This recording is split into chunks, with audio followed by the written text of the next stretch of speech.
Here's something that doesn't make sense. The median household income in America is around $80,000 a year, but study after study shows that people earning $100,000, nearly double that, are still living paycheck to paycheck. Not broke, not unemployed, not irresponsible. $100,000 a year, and they still can't sleep at night because of money. So, the question nobody seems to want to answer is, why? Because it's not a math problem. It never was. It's a psychology problem, and once you understand it, everything changes. In 2024, a survey by PYMNTS Intelligence found that nearly half of Americans earning over $100,000 a year describe themselves as living paycheck to paycheck. That number gets worse the closer you look. And here's what makes this so strange. In the 1970s, a single factory worker could buy a house, support a family, and retire with a pension. Today, a dual-income household earning 6 figures is stressing about next month's rent. Something fundamental shifted, and it wasn't work ethic, it wasn't laziness. In this video, I'm going to show you the 5 psychological forces that are systematically draining wealth from people who earn more than most Americans ever will. And by the end, you'll either recognize yourself in this story, or you'll understand someone you know. To understand what's happening today, you have to understand what changed in 1971. That's the year Nixon took the US dollar off the gold standard. And that one decision quietly rewired the entire financial system over the next 50 years. Here's how. When money was tied to gold, it was finite. You couldn't just create more of it, which meant prices were relatively stable. Your salary in 1965 actually bought more every year, not less. But once money became infinite, the rules changed. Governments could now print more dollars whenever they needed to, and when you create more of anything, each individual unit becomes worth less. That's inflation, not a natural disaster, a design feature. And here's the part that hits hardest. Wages didn't keep up. From 1979 to today, worker productivity in America went up by over 60%. But real wages, wages adjusted for inflation, barely moved, which means Americans started earning more numbers, but buying less things. $100,000 in 2026 has the purchasing power of roughly $45,000 in 1985. You didn't get richer, the ruler got shorter. Force number 1 is called lifestyle inflation, and it's the most invisible wealth killer there is. Here's how it works. When you earn $40,000 a year, you drive a used car, you split rent, you meal prep, you're careful. Then you get a raise. You're making $70,000 now. Suddenly, you upgrade the car. You get your own place. You eat out more. You buy things you didn't even want last year. And then you hit $100,000 and you upgrade again. Better apartment, nicer clothes, vacations that cost more, a gym membership you actually like. Each upgrade feels earned. Each one feels reasonable. But here's what nobody tells you. Your expenses grew at exactly the same rate as your income. Sometimes faster. Economists call this hedonic adaptation, the human brain's ability to normalize whatever it has almost immediately. Oh, a raise feels good for about 3 months. Then it becomes the new baseline. Then you want more. This isn't a character flaw. It's a survival mechanism your brain evolved for a world of scarcity, now misfiring in a world of infinite options. The upgrade feels like a reward. It's actually a reset.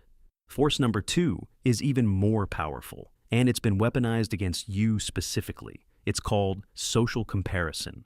And for most of human history, your reference group was your neighborhood, maybe 150 people. You compared yourself to the people you could actually see.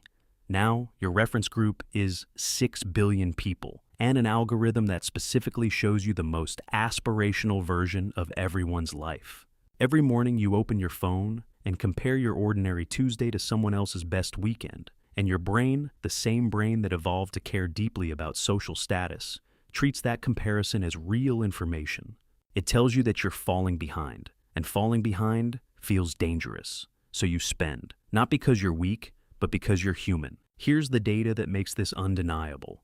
A study by the National Bureau of Economic Research found that people who watched more television and therefore saw more displays of wealth consistently saved less money, regardless of their income level. That was before smartphones, before Instagram, before TikTok. The comparison machine is now running 24 hours a day, and most people have no idea it's running. Force number 3 is the one the financial industry spent decades engineering: debt normalization. There was a time in America when buying something on credit felt shameful. You saved until you could afford it.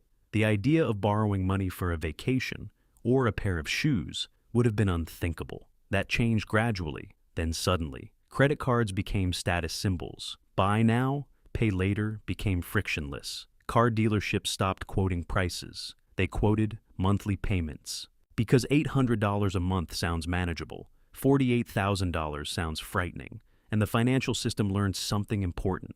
When you remove the pain of payment, you remove the psychological barrier to spending. Tap to pay, one-click checkout, auto pay. Every one of these innovations was designed to make spending feel like nothing, because the less it hurts to spend, the more you spend. The average American household now carries over $10,000 in credit card debt, at an average interest rate of 22%. That's not a spending problem. That's an engineering problem, and you're on the wrong side of the equation. Force number 4 is the fixed cost trap. Here's something most financial advice ignores. The biggest threat to your wealth isn't your daily coffee.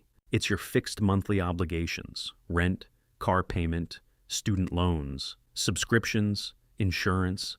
These are expenses that come out automatically every month, whether you like it or not. And as income grows, these costs grow too. The apartment gets bigger, the car gets nicer, the subscriptions accumulate. And here's the dangerous part. Fixed costs are invisible on a day-to-day basis. You don't feel them leaving, but they determine exactly how much financial oxygen you have left every month. A person earning $100,000 with $6,500 in monthly fixed costs has less financial flexibility than someone earning $60,000 with $2,000 in fixed costs. Income is not the variable that matters most. The gap between income and fixed costs is. That gap, that's where wealth is built. Or not, which brings us to force number 5. And this might be the most important one. No system. Most high earners have no written financial system, no allocation plan, no automated savings, no framework for where money goes when it arrives. They just earn and spend and wonder where it went. Because here's the truth about money that nobody teaches you in school. Money without a system doesn't accumulate. It disappears. Water without pipes doesn't flow anywhere useful. It just spreads out and evaporates. Your income is the water. Your financial system is the pipes. And most people are standing in a flood, wondering why they're... So here's what you actually do with all of this. The first thing you need to understand is that awareness is already the advantage. Most people live inside these 5 forces without ever naming them. You just name them. That changes things. The second thing is this. You don't fix a psychology problem with a spreadsheet. You fix it by building systems that remove the decisions. Automate your savings before you see your paycheck. Not what's left over, a percentage off the top before anything else moves. Audit your fixed costs every 6 months, not your lattes, your lease, your car, your subscriptions. The big silent numbers. Reduce your exposure to the comparison machine. Not forever, just strategically. Your financial behavior is directly tied to the financial behavior you see around you. And finally, define what enough looks like. Because the deepest psychological trap in this whole story is that more never becomes enough on its own. Hedonic adaptation guarantees it. You have to decide what enough is, deliberately, in writing. Otherwise, no number will ever feel like enough, and $100,000 will keep feeling like $40,000 forever. The question was never really about $100,000. It was about understanding that income solves an income problem. But most people don't have an income problem. They have a system problem, a psychology problem, a clarity problem. And those don't get solved by earning more. They get solved by understanding how money actually works. Not just how to make it, but how it behaves, how it disappears, and how the world around you is constantly trying to intercept it before it becomes yours. That's what this channel is about. If this made you think differently about money, subscribe, because next week, we're going deeper.